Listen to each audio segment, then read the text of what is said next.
Почитувани граѓани, почитувани медиуми.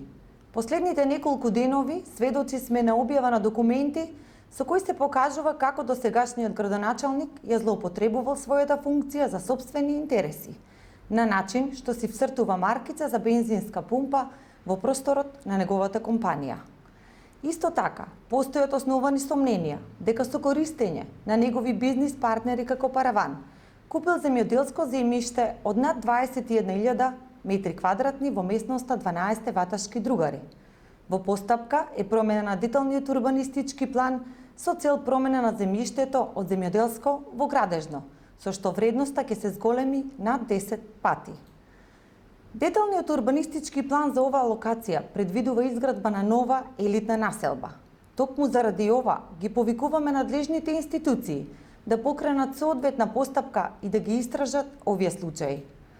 Почитувани, сведоци сме дека изминативе 5 години централната власт со буџетски средства инвестира во секоја општина рамномерно, и тоа во патна инфраструктура, во училишта, во градинки, во спортски сали, во повеќе наменски спортски терени.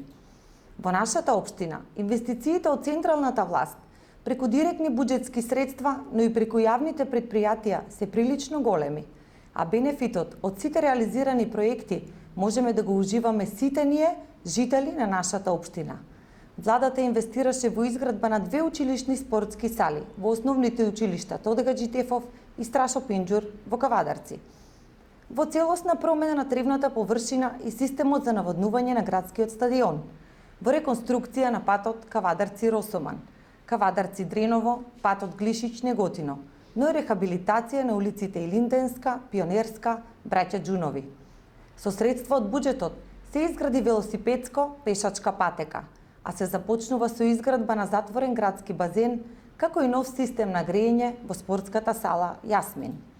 По цели 40 години се изгради целосно нова детска градинка, а се изврши доградба на 2 постоечки градинки, но се изградија и 2 градинки во село Возарци и село Марена. Се изгради нов модерен мост во село Ваташа, кој што е инвестиција на јавното предпријатие за државни патишта. Сегашната власт, предводена од Социјалдемократскиот сојуз на Македонија, работи транспарентно и демократски, и ниедна општина, вклучувајќи и нашата, не е заборавена и изоставена, како што тоа беше случај со претходната власт. Претходната власт цели 11 години инвестираше во барок, во фасади, во споменици, а општините беа заборавени и без никаква поддршка. Сега ситуацијата е сосема поинаква. Само пред неколку години невработеноста во нашата држава беше 33%, а минималната плата 9.000 динари, просечната плата 22.500 динари. Сега невработеноста е 2 пати помалку, 16%, минималната плата е 15.200 динари, а просечната плата 28.700 динари. Има разлика, и тоа голема, а разликата ја правите токму вие. Почитувани, нашата понуда на овие избори е честна и искрена, а јас како пратеник, заедно со новата локална власт, предводена од Социјалдемократскиот сојуз, ќе работиме за уште повеќе проекти и уште повеќе инвестиции за Кавадарци.